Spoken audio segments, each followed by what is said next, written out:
what's everybody? How's it hanging? How's it happen? You guys know this is Kevin from the Chord Progression Podcast, presented by Dark Fusion Systems, the best computing experience you can have for gaming, creative, whatever it is. Hell, they endorse me. They endorse Ryan Kirby from Fit for a King, so you know this is legit. Get $100 off your entire build using the code CPPOD at darkfusionsystems.com, link description of the podcast. Any point throughout the build, mention the code, you're getting $100 off. Now time for a feature presentation. I should technically be working right now, but we have Joey from VRSTY back on the podcast once again. Their brand new album, Levitate, is out now. We talk about the creation of Levitate, how it was much different from Welcome Home. We dive deep into some of the songs, including the features that are on this album as well. And we asked Joey a couple of hard-hitting questions from some of the biggest VRSTY fans out there. Are you guys ready? Let's go! Yeah. Well, ladies and gentlemen, boys and girls, listeners of the Chord Progression Podcast. In my brain, I have my 5 favorite guests of all time, and I like to bring them on at least once a year. This is one of those times right here. I believe this is man's 4th time ever on the podcast with a brand new album called Levitate coming out on October 27th, which is the day after we record this. But by the time you hear this, it's already out. You're able to go check it out and enjoy it. And if you do not catch them on tour with For the Fallen Dreams and Monuments back in October, they're going out with Nonpoint at the end of the year. So do not miss out on that to miss an incredible band. You don't want to do that. I don't want to do that. So follow my footsteps. Make sure you go and see them live. But beforehand, let's talk to the man. So please welcome Joey Varela from VRSTY back to the podcast. So Joey, welcome back, my man. What up, man? Thank you for having me back. Dude, it's always a pleasure to have you back. I always look forward to this stuff, and especially this time around, we have a brand new album to really dive into, and man, I'm stoked for this. So as you know, we're right about, as we're recording this, the lead up to the album the day beforehand, but of course, by the time this comes out, the album's going to be out. So let's dive into it, man. When it came to this album, what was it like creating this one, especially after what you did with Welcome Home and then the 2 EPs following it last year? God, this process was so different, man. I'm actually more nervous about this record because this is, so the last record, I pretty much went into like a real professional studio, did everything well, like, you know, just as professional as possible. This one I did entirely at home. So I self-produced pretty much this entire record. And then obviously I had JD, the former guitarist of Ice Nine Kills, help me reproduce some songs on it. But it was very, very, very different from the last bit of work that I did. So like how different in comparison between going from it being just working with somebody professionally, really letting them take the reins on it production wise versus you doing it and then a couple songs collaborating with Justin DeBlieck. And I do have I always smile when I see Justin DeBlieck was on a record due to the fact that he's the only producer or one of 2 producers I've ever had on the podcast. So I always like smile whenever I see his work. I'm like, ooh, this is going to be fun. That dude is, first off, a genius. Like oddly enough, so he wasn't supposed to do any of the production on the record. We were just supposed to do one song together. And so we got on a call, like a Zoom call, and we started writing something. We just wrote something fun. I kind of wanted to write like VRSTY's Thriller, if that makes sense. And we're like, all right, we're just gonna write the song. Song is called Dangerous. And off of that one session, dude, me and him hit it off so well that at the end of it, I literally was like, you know what, dude, do you want to produce this record with me? Because I really want to. He was like, wait, what? And I was like, yeah. I was like, I think you should do this with me. Like, it'd be sick. And we just started working, and God, everything came out so great, man. See, that's something I always love hearing too. And now when you're bringing up the fact that the one you were going to do with him originally and just the only one was going to be Dangerous, which is, if VRSTY decided to make Thriller.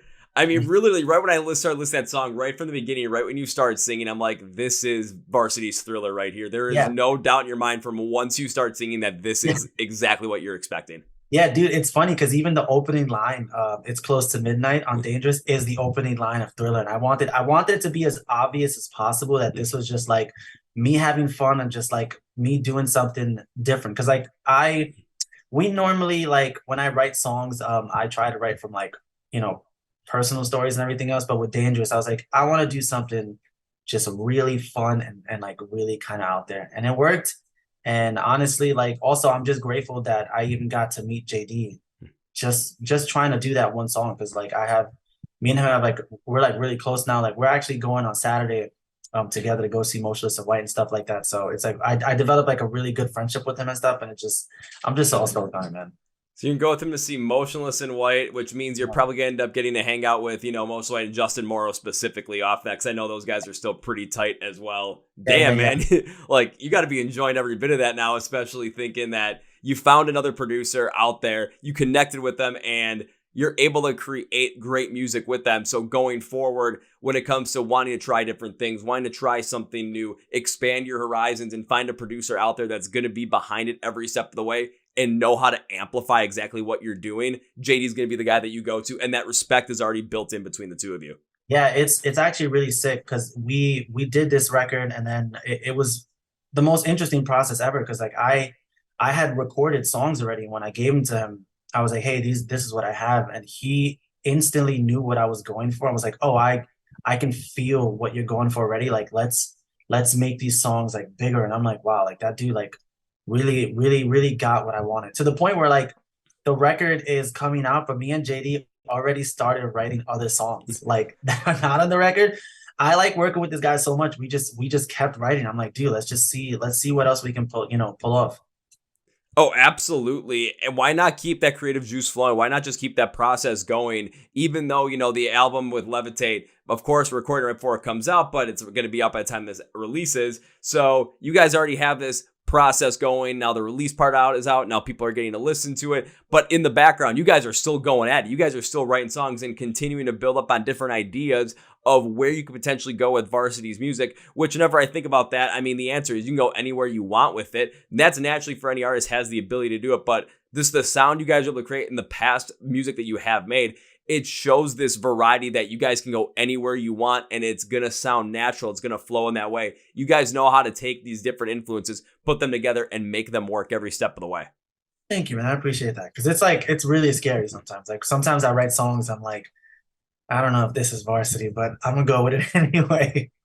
But in the sense, Varsity is whatever you want it to be. I mean, it's your band, it's your art, it's your music. It's going to be whatever you want it to be. It doesn't have to be a very specific thing, because if you put yourself in that box, everyone expects you to be in that box. When you decide you want to venture out of it and you want to take the next step, just given how life goes, then there's going to be a lot of people out there, they're going to be like, oh no, you can't do this. Kind of similar to what happens to a lot of old fans of like Bring Me the Horizon, where they're always still sticking on Counting Your Blessings, or anybody that liked Asking Alexandria heavily in 2009 and 2010 compared to what they listen to now. Yeah, no, I feel that. I think that's gonna be like a cool surprise for people with this record. Welcome Home was a little more, it was a little more controlled, like it sounded a little more controlled, but this is just a way more out there. I would have to agree with that. So even though Welcome Home, you still ventured out into many different aspects. You still brought some of the heaviness in there. You still brought some of the lighter spots in there. You still brought some more of this like party item kind of feel in there, especially like a club vibe with Closer. But now when it comes to Levitate, everything you do on here, it's like every single song, you're going in a different direction. You're going in a different feel. Of course, it's all cohesive running through one to the next song. If you're going to listen through the album song by song in the specific track listing that you guys put out there. But there is a lot of differentiation there, but it's that differentiation there. I do agree with you. It's more expanded and a little bit more noticeable than it was on Welcome Home. Yeah, I kind of did that on purpose. I feel like with Welcome Home, in the weirdest sense ever, like I love that record. Very proud of that record, but I think I was because it was like our first real record, I was very scared of like just venturing outside of the box and stuff like that, or just doing things that, I wanted to do. And so I played it real safe. And then with this record, I was just like, yo, I don't care. I just want to write like just the most fun stuff that I can, and just kind of go with it. And it ended up coming out so good. Well, when you're able to do that too, it's you have stuff that you're able to create, your own version of Thriller. You're able to put like an 80s synthwave sound in there. You're able to work a little bit more on a punk rock style. You're able to work in more of a metalcore style. You're able to work off of a softer, more ballad style at the exact same time as well and create this whole cohesive unit. Because specifically with me, it was like when I listened to the song No Chill, that was the one that stood out to me the most, given the fact that I love the heavier stuff. I love stuff that has a little more of a bang to it, a little bit more fast-paced style. And that one really worked well in my mindset, because it was like I listened to the backing and the way it flowed. It reminded me of like Devour by Shinedown, but with more of this metalcore flow to it. And then with your style of vocals, just the contrast behind it is just, it stands out so well with a faster, more aggressive backing, but you with a softer vocal set, still being able to power through it and still stand over the rest of the instrumentation. But that contrast just, It's something I absolutely love. I love seeing both those pieces pulled out because of how different those two are. Yeah, dude, No Chill. It's so funny that you brought that song up. That was the second song I did with JD, and I remember when I showed him what I wrote for it, he listened to it and was like, "Yo, this goes hard." And I was like, "Are you sure? Like, this is it?" And he was like, "The way the opening riff on it is like kind of like a thrash metal riff, but he was like, nah, dude." He was like, "The way you put this song together flows so well that these your influences show, but it never strays from like what Varsity is." That's actually one of the songs I am so excited to play live because I feel like we've had high energy songs, but that one is just like high energy the entire time, and we've never had a song like that. So I'm excited to play that one live. Yeah, because I mean, I've seen you guys play live. I know I've seen you play once, I think maybe twice. I can't really remember, but I remember exactly just when you guys get that energy going, you're able to move the crowd. You're able to get everybody grooving. You're able to get people going. And No Chill's going to be one of those songs that gets the crowd moving specifically. So, of course, once the album comes out, once you guys go on tour with Nonpoint, that's a perfect song to put in there for Yeah. that tour, just to get the crowd going, get the crowd moving, especially put in Sick in there, of course, put Close there. A couple other songs here off of Levitate as well. Lot of different, and put Massive in there. There's a lot of different things turning your brain when it comes to how these songs could work in a live setting. But with the vast array that you're able to go with, when it comes to the live setting, no matter who you're playing with, no matter the vibe of the show, no matter the vibe of the tour, you're able to take as many songs as you can and mold around that to create the vibe you need in order to amplify your set given that crowd. Yeah, I agree. I do know. You know what's funny about it though? I will say one thing. You mentioned like Sick and Closer and even Massive. The one hiccup that we had recently was that we're trying to figure out what songs now to retire and what songs to move in, and it is the hardest thing ever because we people enjoy songs like Sick and Closer, and I'm like, if we stop playing those, will people get mad? Same thing with songs like Massive. I'm like, I wonder if people are gonna get mad like if we move these out. But we wanna now that we have Levitate on the way, obviously we want to move in newer songs, but we want to keep the set like as high energy as like possible, especially for like a tour like the Non-Point tour. Like this is like the perfect time to just bust out like all of like the most high energy songs that we can. Yeah, it's you have to play that game of what do you want to do with these. And of course, I think about different bands as well. Like I'll look at the good old banner in the background with "We Came as Romans." I remember seeing them in 2021 on the To Plant a Seed tour, and they're like, "We're going to retire every single song off of To Plant a Seed. That's going to be it." And now the tour that they're currently on, they finally brought back the titular song because they're like, well, it didn't feel like it was right to leave that out anymore. Like they Yeah. just wanted to keep playing it. So it made a lot of sense, but it's something where as you continue to grow, as you continue to release more music, you're going to have to make those difficult decisions, but it's a decision that you can make where you're not necessarily retiring those songs forever. It's just you're going to take a break from them so that you can amplify newer songs that are coming out that you want to amplify. At the same time, still give people some of those songs they want, like Sick and Closer and Massive. Will you pull maybe one or two of those out? Yeah, you might. Who knows?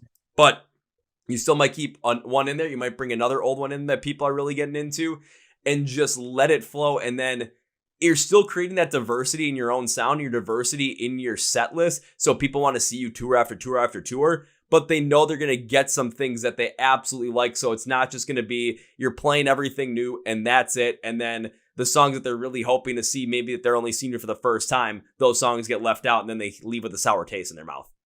Yeah, no, you're absolutely right. It's kind of cool though. Like it's fun because we have so many songs now. Now with Levitate, that we were actually also just talking about this. I think I was yesterday actually, and we were like, hey, we could probably have a different set list every tour if we wanted now, and literally just tell people like, hey, if you come see us this at this time, we're playing this, and if you come see us next time, we're playing like a completely different set of songs, and we're trying to find ways to give everyone everything they want because like one of my favorite songs is Soul, but we haven't played Soul already in like months. And I like that's one of the songs I really want to bring back. But then I also want to play songs like No Chill, and I have to fit in the songs where I can. But We'll figure it out. We'll get there eventually. You'll get there eventually. It's a puzzle you just got to put together. That's how you have to look at it. It's a big, giant puzzle, and we just got to make the pieces work together. You know, maybe fit the square peg in the circle hole, the triangle peg in the circle hole, and just all go. Everything in the circle. Everything in the circle hole. Everything. And even when it comes to, you know, talking about songs that have a little more of that up-tempo style, too. I know another one you have on here that has that faster pace, a little bit of that heavier backing is Kill the Rich, which you did with Andy from Monuments, correct? If I'm right on that one. So how did that all come together, man? I gotta know. Okay, so me and Andy have been friends for a couple of years now. We always talk online and stuff like that. Like, he's one of my favorite vocalists. Like, I respect this man as a vocalist and just as a person. And we're always talking about stuff, just touring together and just doing music together. And I remember one of the nights he was on Twitch, he was streaming, and I hopped on his stream. I normally hop on his stream just to troll him because it's just like the most fun thing ever. And a couple of fans in there noticed that I was in the chat and was like, "Oh my God, it'd be sick if you guys did something together." And so Andy was like, "Yeah, when are we gonna do something together?" And at that very moment, I literally was like, "Yo, I actually just started producing this song today that I think you'd be perfect for."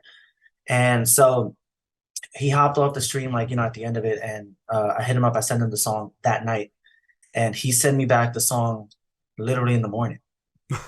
He listened to it all overnight, and in the morning literally was like, "Yo, I fell in love with this song. I tracked the whole part last night. Here you go."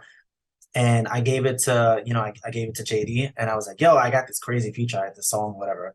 And JD was like, "Dude, this rips." And we just went with it. It was a little bit of a hassle to get that song on the record, I will say, because of the title. Like, my team tried to get me to change the title of the entire process. Like, they were like, "Hey, maybe this is too much." But I was like, "No, I'm gonna leave it exactly how it is."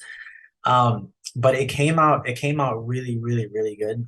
And I also love the energy of that song. We actually just played that on the Monuments tour that we were testing it out. So we played it a couple of days on that tour. I mean, you'd have to test it on that tour because you can have Andy come out too, do his part, and people can get the full experience of it. And if they haven't heard the song yet, which I don't think they did up to that point, I mean, now you see that connection, especially from the Monuments fans, is, okay, Andy's given that like seal approval to VRSTY, even though they're on tour with them. Now we see him performing the song with them. All right, now you're already building that connection. You're building that repertoire with those fans.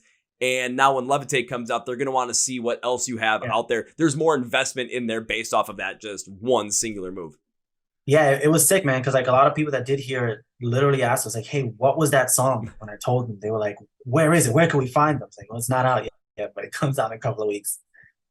Yeah, that makes sense, where now that everyone's just thinking, "I gotta hear this. I gotta listen to this when it comes out. I gotta see what happens." And when your team's saying like, "Yeah, maybe change the title from Kill the Rich, just maybe more a little bit too blatant, too upfront." I think about some of the song titles that people, you know, look back at like 2009, 2010 with the super duper long, crazy, made no sense titles that worked, or even today, it's like a lot of song titles that just stand out are ones that you just don't necessarily expect. I mean, I'll use Ice Nine Kills as an example. Again, we were talking about JD. I've even got an Ice Nine Kills shirt on right now. I mean, they made a song called Merry Axmas. I mean, that stands out like crazy. Their most recent one off of the last one off of Welcome to Horrorwood, Meet and Greet. Yeah, and it's meat and it's about sound slam. I'm like, okay, that is wacky, but also it's something that sticks in your brain. It makes sense. And when people are running through the track list on the album, they're going to see the song Kill the Rich and they're going to think, what's going on here? Like, it's an instant draw, man. Yeah. It's interesting because like a lot of the songs on the record, I just normally I name the songs like as I'm going through them, and with Kill the Rich, like I sang the lyric when I was recording it because that song didn't have a name, and I was like, "Oh, this is what I'm gonna name the song." And every time I show someone like the record, like when I show someone the track list, that's usually the one they want to hear first. It's like, "What is this one right here?" And I'm like, "Oh yeah, okay." Yeah, again, it's the one that stands out visually. You see it, and it just doesn't leave your eyesight. Your eyes are just drawn to it, and you're just thinking, yeah, that one. Would you want to hear anyone else? Well, I want to hear them, but that's the first one I want to start with. It's that one right there. I mean, you can do the same thing exactly with Fuck You Forever because it also stands out, but it's just Kill the Rich I mean, that stands out more than anything else compared to Fuck You Forever just doesn't have a chance to stand out to just something as blatant as that without any profanity put in there either. It's a draw and it's powerful as a title. Yeah, I actually think I think honestly that's probably the best title of any song I've ever had ever. Any song you've ever had so far. That's true. Yeah, so far. You're right. One other song that really stuck out to me specifically was Powerless, because it sounded like you had a female feature in there. And with your vocal range and your vocal style and how this female connection put in there, when I was listening, I'm like, did you guys get Sia to feature on this track? Because the vocal tone was so strikingly similar. I just could not figure out for the life of me who you got to feature on this track, but the inclusion there was absolutely brilliant. Yeah, okay. So funny thing, so the girl who's on the record, her name is Lex. She is not a huge artist at all. She's like a pop artist. She's been one of my friends for years. The way that song came about was so funny. I was writing that song and she had came over to my studio and we were recording a cover for her. Now I am a huge fan of her work. We took a break and she asked like, oh, what are you working on? So I told her, I was like, hey, I have like some songs, whatever. And I showed her Powerless, like, hey, I got this one song, which I can't seem to figure anything out for. Like it's like really kind of hard for me. Blah blah blah. And she was like, oh, let's just take a listen to it or whatever.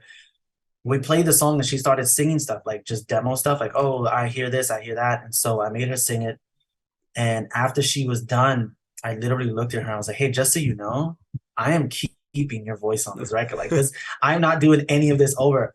And she was super cool with it.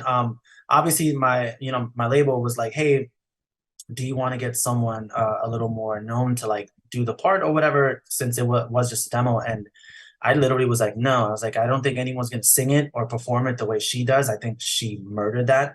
And we kept it. She's also like such an incredible artist. Like I love all of her work.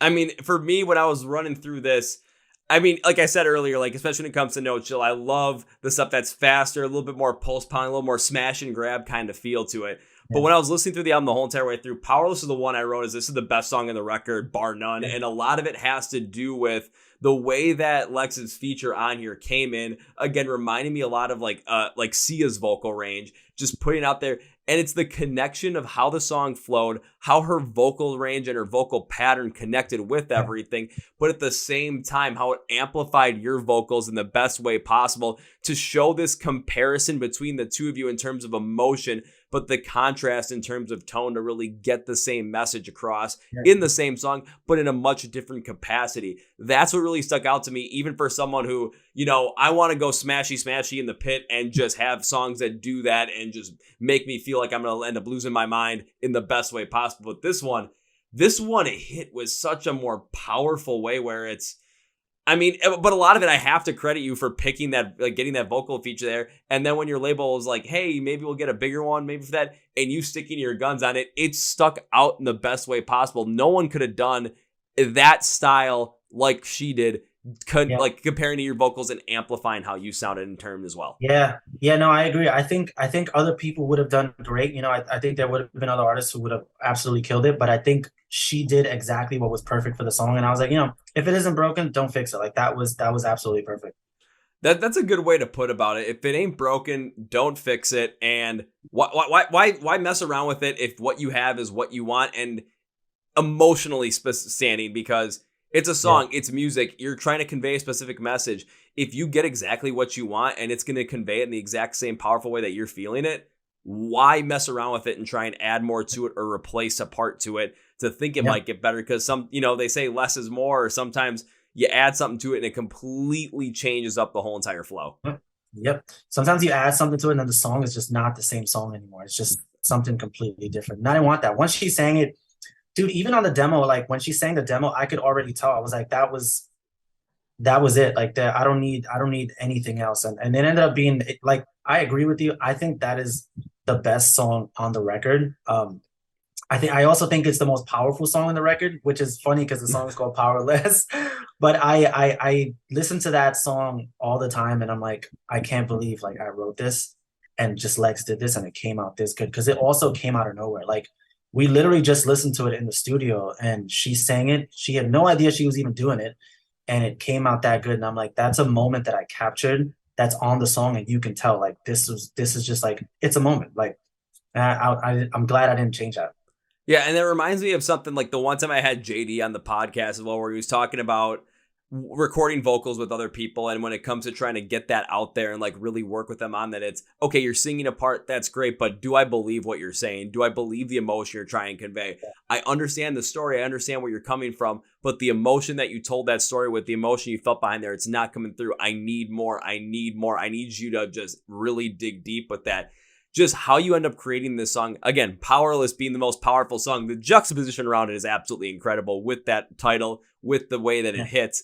But it's somewhere, you know, the way that it was sung, the way that that flowing feel of she's feeling it in that moment and she's just letting it go. And there's no expectation of what this could be. It's just, you have the freedom to just release all the emotion that she was feeling in that moment onto the track. And this is what comes up. Yeah, you're not going to want to get rid of that because you're not going to get as authentic of a sound as you are having that moment there.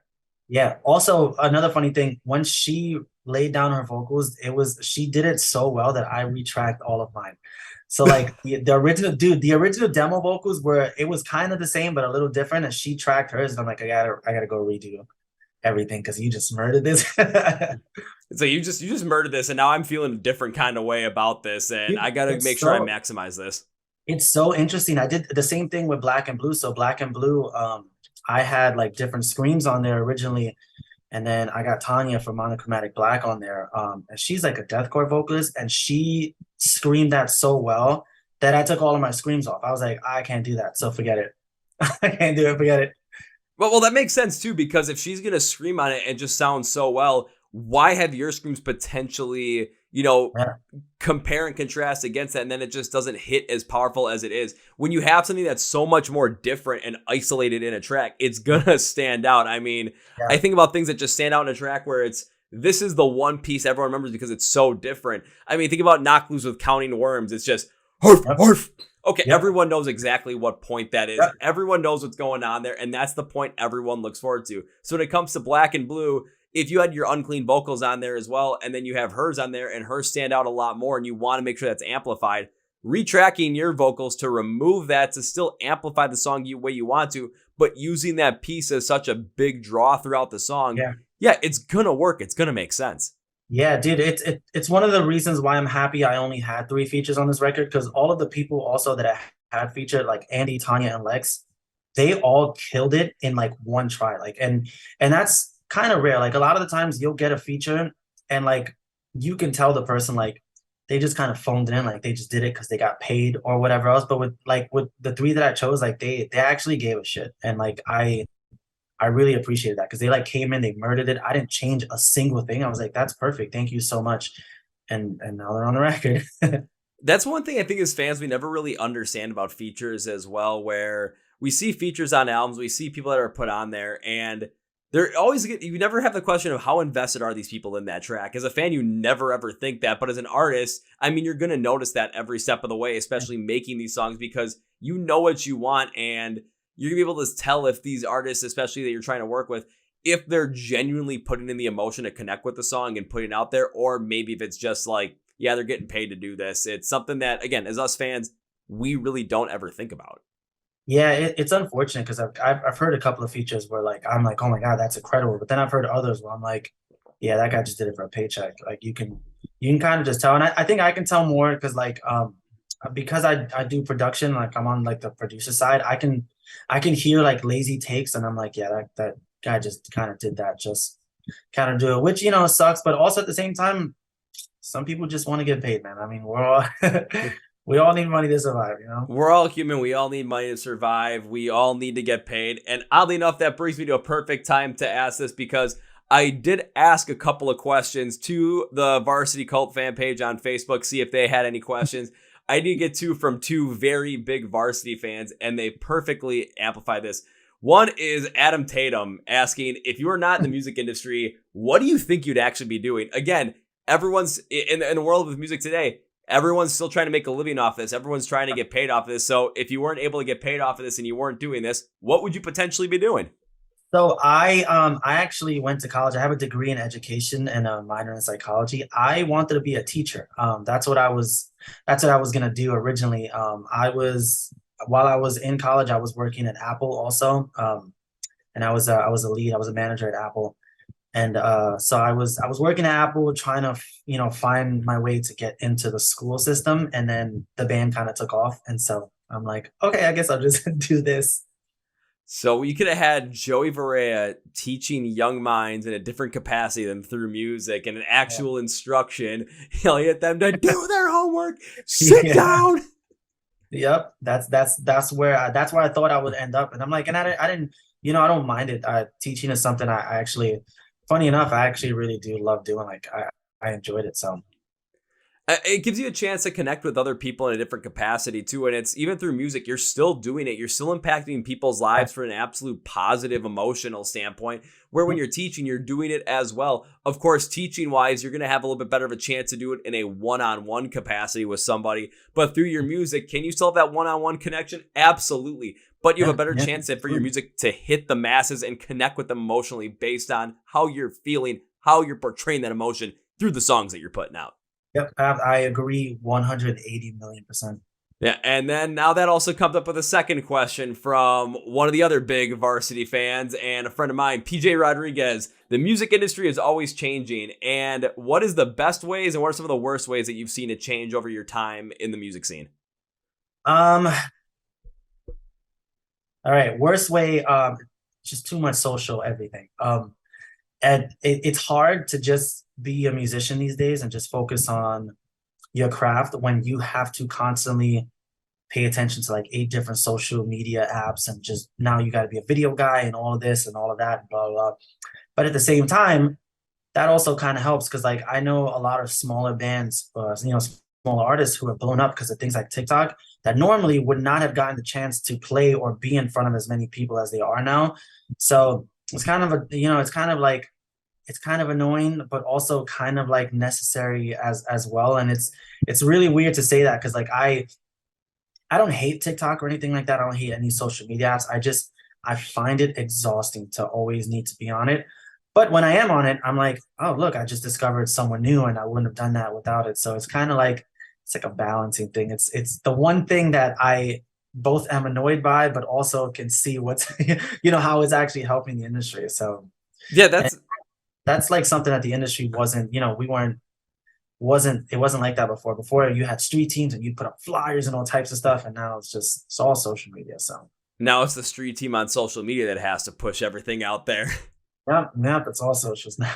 Yeah, but it makes sense kind of seeing how it can be both a good and bad thing because from the positive side of it, it's bands have much more of a chance, especially the smaller bands, to hit and to really grow and to gain a lot more of a following and connect with people than they Yep. would in other capacities. I mean, again, take a look at what TikTok has done for bands like Bad Omens, what it did for Yeah. Catch Your Breath. Designer Disguise is another one where all their crazy covers are going up on TikTok and people are Yeah. connecting with them there. I've had a couple of bands in the podcast too that have gotten a great jump and great connectivity based off of TikTok. Patient 67 is like the poster child for social Yeah. media being used gone right. But I can easily see where the pitfalls come in and why it can be seen as a negative because as an artist, it's still up to you as an individual to do all that stuff until you Yeah. get to a certain point where you have, people that are managing it and helping you out with that. But if you're young, if you're growing, if you got only one album out and you're still playing in some small clubs, you have to do this all yourself. So you have to become a jack of all trades as these certain things. You're not necessarily something you're creating content in a lot of these, not art content just to put stuff out there, stay in the consistent Yep. zeitgeist, stay in these algorithms. And it's just the quality of it in terms of an artistic way could potentially decrease just based on the consistency you have to post and the exhaustion that can come through there. I literally saw a post from Danny Case from Ashley New Day literally about this exact same thing where, yeah, Dude, it's it's hard. it's a great thing, but also it's hard because the exhaustion that has to be put in there for you to be, like you said, now you have to be a social media guy. You have to be a video guy. You have to be all these different guys that these other larger bands have so many other people for where Yep. they're able to just focus in on performing and focus in on the quality of the art and the music that they're creating. Where on your end, you're going to have to focus on that too, but you got to wear all these other different hats as well. Social media, video, distribution, marketing, management, everything. Dude, it's hard. I mean, like look, even now, like I'm working, we're putting out a record. I'm super excited about the record, but I'm working today all day on like videos for the record because I'm like, okay, if I do everything all at once, then maybe I can just like, not have to do it later, and then I could just pull from a library of things that I have. But it's like, I wish I didn't have to do this. But it's, I guess, the way I try to see it now is I'm like, it's part of the job, so just kind of shut up and just do it, Joey. That's what I tell myself all the time. So yeah, I kind of do that to myself too when it comes to the podcast, where it's like, oh, I don't want to do this, but I don't want to do this. I always remember, I'm like, well, what could I potentially be doing if I wasn't doing this? How would I feel if I wasn't doing this and stuck working at a full-time job instead of actually doing this? Like, and that's all I had. I would be miserable. I'd be begging to be doing something like this, to have something like this, and just keep regretting the fact that I wasn't there right now. So that thought in my brain is like, it's part of the job, but it's also part of the job that you wanted, because you've been to the other side of it when you didn't have this, and it was a hell of a lot worse than when you were doing this. So keep on trucking, keep on rolling. That whole, I agree with everything you said. Like that whole thing, like going to work, like even though work wasn't bad, but when I was at work, I killed to do something like this, and now I'm getting to do it. So I'm like, everything good comes with some bad. You just got to deal with it and just roll with the punches. Yeah, and I even think about it from this other aspect too. It's the things that have been able to be created, especially from your aspect, being a musician with VRSTY, producing all the music, just creating all this, being the artist that you want to be. Myself with the podcast as well. It's, we could be doing other things, but we'd be dying to be doing this stuff if we weren't doing that. Plus, we have been on the up. Luckily, both of us have been on what it's like to be on the other side when we didn't have this, or it wasn't necessarily as big as it was. And we were hoping we'd get to this point. We were dreaming about getting to this point. So we can kind of look back, 2-3 years and think, 2-3 years ago, if I would have told myself this is where I'd be right now, I'd be so damn happy. I'd be thinking I made it and I was on the right path. Even though right now we could still be thinking, we wish we were bigger. We wish we were doing better. But in the end, 2-3 years ago, this is exactly where 2-3 years ago us wanted to be. And we're there and we're still going strong. Yeah, exactly. I told myself that all the time. Like, all right, a couple of years ago, I wanted to be doing this. And even though now I want to be bigger, but I'm like, just, baby steps. Like it's all worth, It's all worth it, man, in the end. And it's going to be something where once Levitate comes out, once more people get in their hands on it, more people get to listen to it, just see the growth of VRSTY continue to happen, see where you guys continue to grow, and just enjoy the ride, man. That's pretty much the key of it. Just keep enjoying the ride. I mean, there are so many people that wish they were doing what you're doing right now. And even younger you wishes that he was doing what you're doing right now, and you're doing it. Younger me is just like, I can't wait to do this. And now older me is like, all right, well, just you wait. Yeah, it was like, just you wait for all the other stuff. But again, younger you would be looking at all the positives, all the cool things. And as humans, it's, when we're looking at things that are going on right now, we tend to focus in on the negative, but we look towards the future, we tend to focus in on the positive. So if we can kind of reflect on what it was like, oh man, does it just feel like we're doing something right here? Yep, we definitely are. Yeah. All right, Joey, I got one more question for you, and it's something I have been asking every artist that I've had in the podcast. I think I started this with back in like September, and I've been trying to do it every single one, and I'm going to ask you. So, Joey, can you give me 3 bands that you're enjoying right now that you think we should all be listening to right now and check out? Can be at any level, bigger, same level you, smaller, doesn't matter what it is. I just want to give more bands a shout out and get more people listening to great music. 3 bands that I'm jamming right now. I am jamming Never Tell, as always. I'm like completely hooked by this band. I've been jamming them forever. I'm probably never gonna stop. I love Never Tell. I've also been jamming Levels, which is kind of crazy. They just announced that they signed to Sharp Tone Records, so just like shout out to them for killing it. And let me think, one more. This is hard because there's so many. I'm trying to narrow it down to just just one. Let me think. I had to pick one. I know I couldn't make it easy on you, man. Dude, there's so many good ones. Good Lord, you're making this possible for me. Actually, Until I Wake, I've been listening. So I've been listening to them for a while. I finally got to meet all of them, and like we all like started talking and became friends now. And like I cannot get enough of this band. Like I've been listening to them so much now, it's like ridiculous. I was really happy you just said Until I Wake. You're the second person I've asked on this podcast that question that Until I Wake has come up. The other band that brought them up was Catch Your Breath. And like I've had Until I Wake on the podcast. They were on last year. I've seen them twice, I want to say, and they're just great people. I've ended up being able to make my good promise of first rounds on me. I've been able to make it with them, and just seeing them grow, can see them continue on. And even better now, it's like when Imminence comes at the end of the year, they're going to be opening for Imminence, and Imminence is selling out all these shows too. Yeah, And if they dude. haven't sold them out, it's because they had to upgrade the freaking venue. Yeah, dude, it's insane because like I've known about the band for a while, and then this year we played with Until I Wake like maybe like 3 or 4 times. Like our tours just happened to cross, and we were on festivals together and everything else. And we actually got to talking and everything else. I'm like, God, you guys are like, their live show is also just incredible.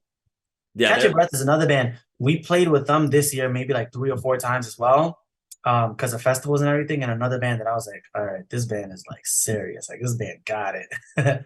yeah, there are just a bunch of great people in the scene. Catch Your Breath, Until I Wake. And then you mentioned Level 2. I'm like, I just saw they got added to Sharp Tone, and I just smiled at that one too because Sharp Tone's just killing it when it comes to some of these signings that they've been making. Dude, funny thing, you want to something crazy? I toured with Levels maybe like 4 years ago. Like we toured together like when we were just like tiny bands. Like, and it was probably one of the worst tours ever. There was maybe like 5, 6, max like maybe 20 people there a night. But we thought it was like the coolest thing in the world, and it's so sick to see them now signed to Sharp Tone, which is amazing. Just keep bringing these bands up, keep raising them up. Woohoo! Just keep it going, man. Well, Joey, as we bring this episode to its conclusion, one of the things I like to do is give my guest, which is you in this instance, my friend, a chance to say whatever you want to say. Plug or to plug, promote or to promote at the end of the episode. So, my friend, floor is yours. Cool. So we got a record coming out called Levitate. I guess by the time you hear this, Levitate will be out. Please check that out. You can find it and literally on Spotify, Apple Music, anywhere.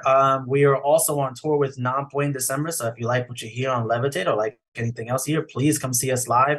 We're going to be on tour with them from December 1st to December 15th. And you can get tickets for that on our website, which is varsity.nyc, VRSTY. Make sure no vowels because, you know, it's like a New York thing, .nyc. And I'd love to see you out there. Please come hang out with us.